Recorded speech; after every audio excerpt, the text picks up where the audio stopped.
ನಮಸ್ತೆ ಎಜಿ ನ್ಯೂಸ್ಗೆ ಸ್ವಾಗತ. ಕಳೆದ ಅನೇಕ ವರ್ಷಗಳಿಂದ ನೆನೆಗುದಿಗೆ ಬಿದ್ದಿರುವ ಮಾದಿಗ ಒಳ ಮೀಸಲಾತಿ ಜಾರಿಗೆ ಆಗ್ರಹಿಸಿ ಗೋಕಾಕ ತಾಲೂಕು ನೂರಾರು ಮಾದಿಗರು ನಗರದಲ್ಲಿ ಅರೆಬೆತ್ತಲೆಯಾಗಿ ಉರುಳು ಸೇವೆ ಮಾಡಿ ಭಾರೀ ಪ್ರತಿಭಟನೆ ಮಾಡಿದ್ದಾರೆ. ನಗರದ ಸಂಗೊಳ್ಳಿ ರಾಯಣ್ಣ ವೃತ್ತದಿಂದ ತಹಸೀಲ್ದಾರ್ ಕಚೇರಿವರೆಗೆ ಅರೆಬೆತ್ತಲೆ ಮೆರವಣಿಗೆ ಮಾಡಿ ಬಸವೇಶ್ವರ ವೃತ್ತದಲ್ಲಿ ಮಾನವ ಸರಪಳಿ ನಿರ್ಮಿಸಿ ಭಾರೀ ಪ್ರತಿಭಟನೆ ಮಾಡಿದರು. ಪ್ರತಿಭಟನೆಯಲ್ಲಿ ಭಾಗವಹಿಸಿ ಮಾತನಾಡಿದ ದಲಿತ ಮುಖಂಡ ಸತೀಶ್ ಹರಿಜನ್, ಒಳ ಮೀಸಲಾತಿಯನ್ನ ಜಾರಿ ಮಾಡುತ್ತೇವೆ ಎಂದು ಕುಂಟು ನೆಪ ಹೇಳುತ್ತಾ ಬಂದಿದ್ದಾರೆ. ಇನ್ನೇನು ಜಾರಿಯಾಗುವ ಸಂದರ್ಭದಲ್ಲಿ ನಮ್ಮ ಬಲಕೈ ಸಮುದಾಯದವರು ವಿರೋಧ ಮಾಡಿದ್ರು. ಕೂಡಲೇ ಜಾರಿ ಮಾಡದೇ ಇದ್ದಲ್ಲಿ ರಾಜ್ಯ ಸರ್ಕಾರದ ವಿರುದ್ಧ ಮಾದಿಗರು ಕುಟುಂಬ ಸಮೇತ ಅಸಹಕಾರ ಚಳುವಳಿಯನ್ನ ಮಾಡ್ತೀವಿ ಎಂದು ಎಚ್ಚರಿಸಿದ್ದಾರೆ.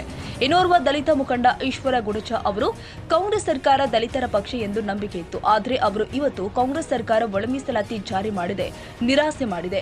ಅಧಿವೇಶನದಲ್ಲಿ ಒಳ ಮೀಸಲಾತಿ ಜಾರಿ ಮಾಡದಿದ್ರೆ ಮುಂದೆ ಕಾಂಗ್ರೆಸ್ ಸರ್ಕಾರ ರಚನೆ ಆಗದಂತೆ ಮಾಡ್ತೀವಿ ಎಂದಿದ್ದಾರೆ. ಬಳಿಕ ತಹಸೀಲ್ದಾರ್ ಕಚೇರಿಯ ಆವರಣದಲ್ಲಿ ಎದುರು ಅನಿರ್ದಿಷ್ಟಾವಧಿ ಧರಣಿ ಆರಂಭಿಸಿ ತಾಲೂಕಾಡಳಿತ ಮೂಲಕ ಮುಖ್ಯಮಂತ್ರಿಗಳಿಗೆ ಒಳ ಮೀಸಲಾತಿ ಜಾರಿ ಮಾಡುವಂತೆ ಮನವಿ ಸಲ್ಲಿಸಲಾಗಿದೆ. ಕೆಲವು ಕಾಣದ ಕೈಗಳು ಆ ಸರ್ಕಾರದಲ್ಲಿ ಆಡಳಿತದಲ್ಲಿರುವುದರಿಂದ ಇವತ್ತು ಅವ್ರು ಏನು ಹೇಳ್ತಾರಂತಂದ್ರೆ, ಈ ವರದಿ ಜನಸಂಖ್ಯೆಯ ವರದಿ ಏನದ ನಾಗಮೋಹನ್ ದಾಸ್ ಅವರು ಮಾಡಿರ್ತಕ್ಕಂಥ ವರದಿ ಅದು ಸುಳ್ಳಿದೆ ಅಂತಕ್ಕಂಥ ವಿಷಯವನ್ನ ಈ ಕೆಲವು ಕಾಣದ ಕೈಗಳು ಮಾಡ್ತಾ ಇದ್ದಾವೆ. ಈ ಹಿಂದೆ ಮಾಡಿರ್ತಕ್ಕಂಥ ಸದಾಶಿವ ಆಯೋಗದ ವರದಿ ಆಗಿರ್ಬೋದು, ನಾಗಮೋಹನ್ ದಾಸ್ ವರದಿ ಆಗಿರ್ಬೋದು, ಇನ್ನೂ ಹಲವಾರು ವರದಿಗಳು ಮಾದಿಗ ಜನಸಂಖ್ಯೆ ರಾಜ್ಯದಲ್ಲಿ ಹೆಚ್ಚಿದೆ ಅಂತಕ್ಕಂಥ ಮಾತನ್ನ ಹೇಳಿದಾಗ ಅವರಿಗೆ ಇವತ್ತು ಇದ್ದಷ್ಟ ಕೊಡೋರಲ್ರಿ. ಮಾದಿಗರು ಕರ್ನಾಟಕ ರಾಜ್ಯದಲ್ಲಿ ನಾವು ಹೆಚ್ಚಿದ್ದೀವಿ, ಅದನ್ನ ಏನು ವರದಿ ಮಾಡ್ತಕ್ಕಂಥ ಏನು ನಾಗಮೋಹನ್ ದಾಸ್ ಇವರಾಗಿರ್ಬೋದು, ಸದಾಶಿವರಾಗಿರ್ಬೋದು, ಜನಸಂಖ್ಯೆ ಎಷ್ಟೈತೆ ಅಷ್ಟು ವರದಿಯನ್ನು ಸರ್ಕಾರಕ್ಕೆ ಸಲ್ಲಿಸ್ತಾರ. ಆದರೆ ಈ ಕಾಣದ ಕೈಗಳು ನಮ್ಮ ಜನಸಂಖ್ಯೆ ಹೆಚ್ಚಿದೆ ಅಂತೇಳಿ ಈ ಛಲವಾದಿಗಳು ಹೇಳ್ತಾರ.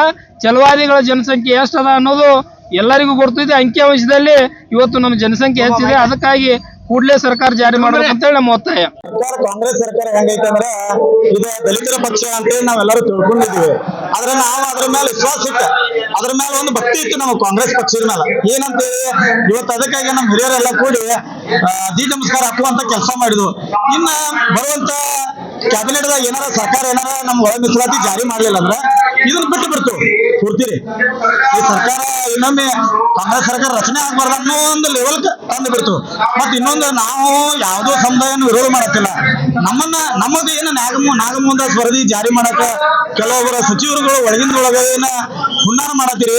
ಮಹದೇವಪ್ಪ ಅವರು, ಗೃಹಮಂತ್ರಿ ಅವರೇ, ನೀವೇನು ಮಾಡ್ತಾ ಇದ್ದೀರಲ್ಲ, ವಿರೋಧ ಮಾಡ್ತಾ ಇದ್ದೀರಲ್ಲ ನಾಗಮೋಹನ್ ದಾಸ್ ವರದಿ, ಇದು ನಿಮ್ಮ ತಪ್ಪಾದೈತಿ. ಯಾಕಂದ್ರೆ ನಮ್ಮ ಸಮಾಜ 35 ವರ್ಷದಿಂದ ಹೋರಾಟ ಮಾಡ್ಕೊತ ಬಂದೈತಿ. ನಾವು ರಾಜಕೀಯವಾಗಿ, ಆರ್ಥಿಕವಾಗಿ, ಶೈಕ್ಷಣಿಕವಾಗಿ ಇನ್ನೂವರೆಗೂ ಮುಂದೆ ಬಂದಿಲ್ಲ. ಅದಕ್ಕಾಗಿ ದಯಮಾಡಿ ನಮ್ಮ ಸಮುದಾಯಕ್ಕೆ ಒಳ ಮೀಸಲಾತಿಯನ್ನ ಆದಷ್ಟು ಬೇಗ ಜಾರಿ ಮಾಡ್ರಿ ಅಂತ ನಾವು ವಿನಂತಿಸ್ಬೋದು. ಇಲ್ಲ, ನಮ್ಮ ಸಮುದಾಯದವರು ಆದಷ್ಟು ಮಟ್ಟಿಗೆ ಎಷ್ಟರ ಮಟ್ಟಿಗೆ ನಮ್ಗೆ ಎಲ್ಲರಿಗೂ ಸಿಗ್ತೀವಂತ ಕೊಡುವಂತ ಕೆಲಸ ಮಾಡಿದಾರೆ. ಎಚ್ ಆಂಜನೇಯ ಅವರು ಇವತ್ತು ಇಡೀ ನಮ್ಮ ಮಾದಿಗ ಸಮುದಾಯ ಸಂಬಂಧ ಇಡೀ ರಾಜಕೀಯನ ಅವರ ರಾಜಕೀಯ ಜೀವನನ ಹಾಳು ಮಾಡ್ಕೊಂಡ್ರೆ ಅಂತ ವ್ಯಕ್ತಿಗಳು ರಾಜಕೀಯವಾಗಿ ಕುಗ್ಗಿಸುವಂತ ಕೆಲಸಗಳನ್ನು ಈ ನಮ್ಮ ವಿರೋಧಿಗಳು ಮಾಡ್ತಾ ಇದ್ದಾರೆ.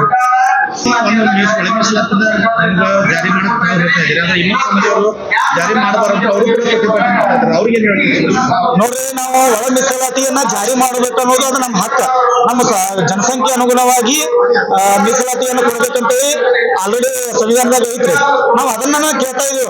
ಬಟ್ ನಮಗ ಕೊಡಬೇಡ ಅಂತ ಹೇಳ್ತಾ ಇದಾರಲ್ಲ, ಇವ್ರು ತಪ್ಪ. ಇದನ್ನ ನಾವು ಖಂಡಿತವಾಗಿ ಖಂಡನೆ ಮಾಡ್ತೇವೆ.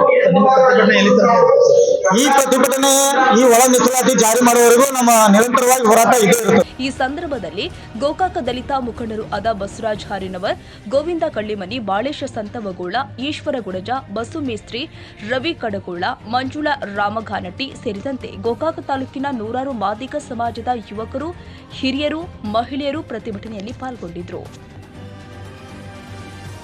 ಕನ್ನಡಿಗರ ಮೆಚ್ಚಿನ ನಿಮ್ಮ ಎಜೆ 24/7 ನ್ಯೂಸ್ ಕನ್ನಡ ವಾಹಿನಿ ಇದೀಗ ಟಿವಿಯಲ್ಲಿ ಲಭ್ಯ. ವೇಳೆ ನೋಟಿಸ್ ಕೊಟ್ಟಿದ್ರೆ ವಾಪಸ್ ತಗೋತೀವಿ. ಇವತ್ತು ವಕ್ಫ್ ಪ್ರಾಪರ್ಟಿ ಅಂತೇಳಿ ಬರ್ತದೆ ಅಂತ ಹೇಳಿದ್ರೆ ರೈತರು ಬೀದಿಗೆ ಬದಲು ಏನ್ ಮಾಡ್ಬೇಕಾಗುತ್ತೆ? ಯಾರು ವೋಟ್ ಹಾಕಲಿಲ್ಲ ಅಂದ್ರೆ ಗ್ಯಾರಂಟಿನೆಲ್ಲ ಸ್ಟಾಪ್ ಮಾಡ್ಬಿಡ್ತೀವಿ.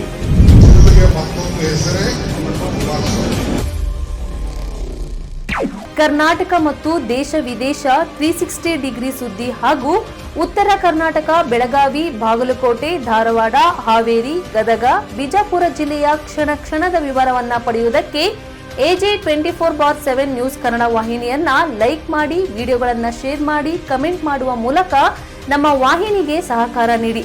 ಮತ್ತು ಚಾನೆಲ್ ಅನ್ನ ಸಬ್ಸ್ಕ್ರೈಬ್ ಮಾಡಿ. ಧನ್ಯವಾದಗಳು.